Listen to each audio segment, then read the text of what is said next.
people are surprised to find out all of the crazy, non-hygienic things that white people do. And I've been holding on to this for a while, but I just have to share.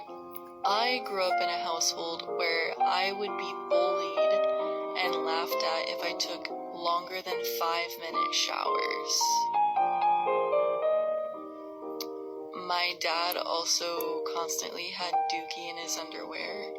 So bad, to by the time I was 10, I went to my mom and said, I don't want to do anyone else's laundry.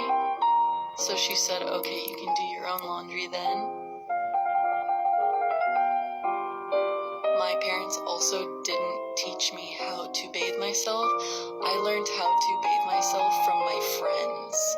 Like, as a little kid, I don't know if this was normal, but I would have sleepovers with my friends and we would bathe together.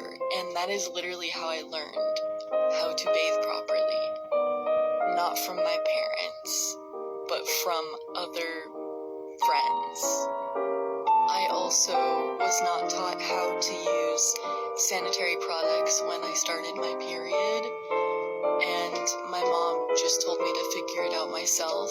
And again, it was through my friends that I figured out how to properly use pads and tampons. I was using tampons wrong for like a year because my mom just would make fun of me if I needed help with anything.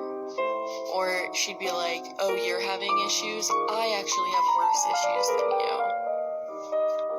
Anytime I had health issues and my mom wasn't around, my dad would just take me to the ER, which resulted in really dumb visits. Like, one time I got diagnosed with scabies at the ER. It turns out I actually just had a rash, a chlorine rash on my neck from a hot tub I had been in because I'm allergic to chlorine. But like, man can't clean his butt and also just like panics anytime I would have a little cough or a little rash. Don't know why I got diagnosed with scabies when I didn't have it, but white people are gross. I guess it wouldn't have been surprising if I had it. I did not even know how often you were supposed to change your sheets and your pillows, or how you're supposed to wash jackets, because I was taught, like, well, it's an outer layer, so you don't need to wash it. Not to mention how my parents literally wouldn't even buy me underwear. So at 16 years old, I remember I was still wearing underwear that I got when I was 10. That's like a whole other version of abuse, but I think that cleanliness goes along with that. Why are you not paying attention? Well, actually, my mom knew, she just didn't care. Why don't you care that your kid doesn't have underwear that fits them, that doesn't have holes in them, that doesn't embarrass them in the locker room? I think I'll end this here, but yeah, that's just a little story time of how I grew up and how fucking nasty white people are. And yeah, fucking gross. Shalom, shalom. First and foremost, I want to give all honor, glory, and praise unto Yahweh, Bahashem, Yahweh Shai, Bahashem Rakakwadash. Double honors to the apostles, elders, and bishops of Great Millstone who teach 100% truth. Shalom to the 144,000 and to the elect. It's your brother Raya. And yeah, y'all, this was a disgusting video, but it's just a testament to show you that Esau Edom is, the basis of man. Like he's the lowest of the low of man. This man is still a caveman. These people are still cave people in their like minds, even with all the modern conveniences and all of the information that's out there, these people still are like disgusting, And the fact this is one of the women, right? That's no telling how their men get down, right? Now I know how their men get down because my stepfather at one point, in time, my mother married a Edomite man, and he was in her house. Man, made her household a living hell, y'all. Right? Made the house a living hell. Like I knew this man was the devil from before I even knew he was the devil, y'all. Listen, I knew that something was off and wrong about these people without even having to know the truth. Like I just knew. Like I'm like, man, right? So, uh he used to deal with certain drugs and stuff. He was on drugs, and he'll come back to the house, and I don't know how, but he gained some type of skin disease or something, or I don't know what that was, but he was bleeding like I'm not even sure what to say this was, but he was just bleeding, and he would go and sit on the toilet seat and get up. You'll wake up and go into the bathroom, wake up, his water all over the floor with blood mixed in it. His blood all over the toilet seat, all types of shit, right? I'm like, man, look, when I tell you the fury of the fury of the Most High, like I was like, man, like I was angry. And a part of him being in the household made me become more circumspect and prudent. At that, I was always watching and always, because you can't really be at peace when you got a Edomite in your household, because he comes with nothing but destruction and chaos, right? So just even how this Edomite woman is saying what she's saying about her own household, how her father had shit stained drawers, and her mother didn't give a damn about her and her hygiene, and she was washing up with her friends at a young age. And it's just like, dang, these Edomites don't give a damn. And they sit up here proud and lofty and all that. It's like, wait a minute. Esau? All right.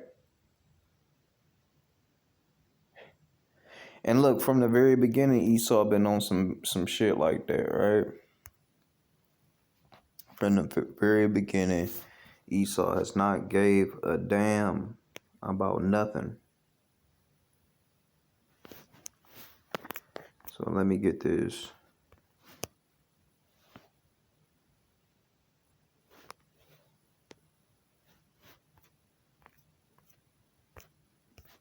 Salakia, hold on, y'all. And like, it ain't nobody. Look, you can easily identify Edomite, right? Because they got these same traits, right? This Hebrews chapter 12 and 16.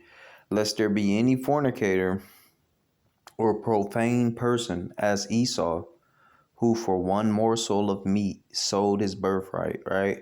That I don't give a fuck attitude. Hey, it is what it is, man. That bullshit he be on, right?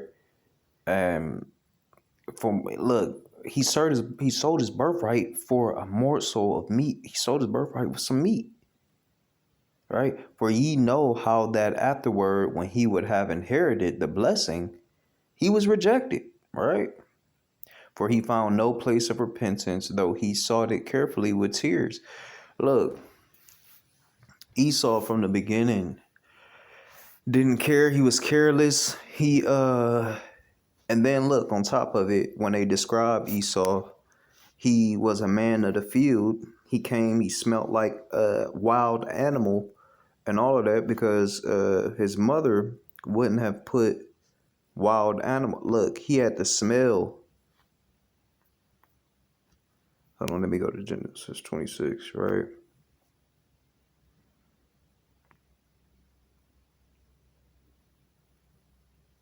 Salakia. Like, this is a part of the description, although this is Rebecca putting the raiment onto Jacob so that he will pretend to be as if he's Esau. But you still have to take this into consideration, that this is how Esau smelled and everything back then. Like it says,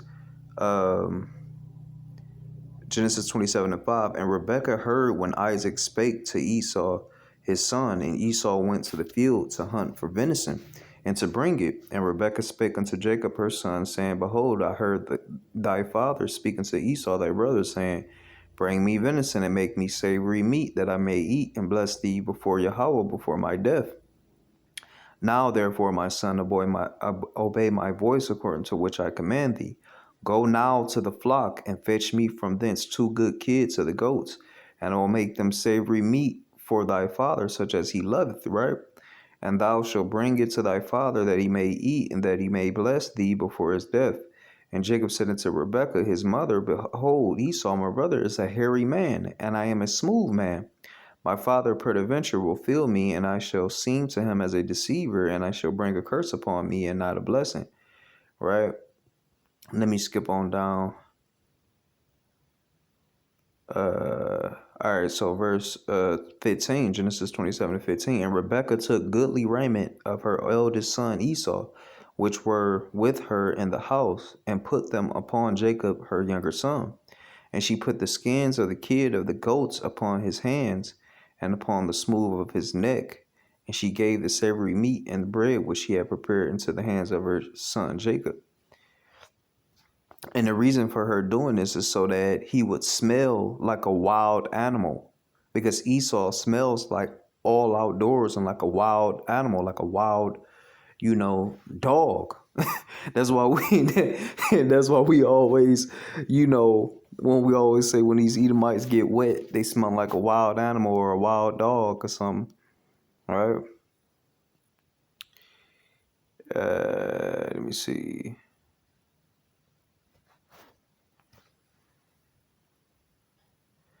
And this Genesis 27:21, it said, And Isaac said unto Jacob, Come near, I pray thee, that I may feel thee, my son, whether thou be my very son Esau or not. And Jacob went near unto Isaac his father, and he felt him, and said, The voice is Jacob's voice, but the hands are the hands of Esau. And he discerned him not, because his hands were hairy as his brother Esau's hands. So he blessed him. And he said, Art thou my very son Esau? And he said, I am. Also, I brought it near. He brought him. All right, here we go, right here, y'all. It's Genesis 27:27. Salaki, I was looking for it. And it says, and he came near and kissed him, and he smelled the smell of his raiment, and blessed him, and said, See, the smell of my son is as the smell of a field, which Yahweh has blessed, right? So he smelled like all outdoors, right? Like, this is just a testament on, look, Jake had to go through all this drastic things to basically fool his father, so to speak, or deceive his father into giving him the blessing, because Esau smelled not like how a regular person would smell, right? So they had to go through much trouble to take a goat and, sacrifice it, put the goat hairs and all that on him so he smelled like a wild animal and everything, and to this day Esau smell the same way. Look, what's keeping them from fully being put out there and fully being exposed is these modern day conveniences, like such things like colognes and like deodorants and certain body washes and stuff like that. But a lot of these Edomites don't even wash up like that, right? But that's just a testament to it. I'm gonna let some of the video play back, and then that's gonna be it for y'all. You don't need to wash it. Not to mention how my parents literally wouldn't even buy me underwear. So at 16 years old, I remember I was still wearing underwear with that, I'm going to give all honor, glory, and praise unto Yahweh, Bahashem, Yahweh Shai, Bahashem Rakakwadash. Shalom, y'all. On to the next one.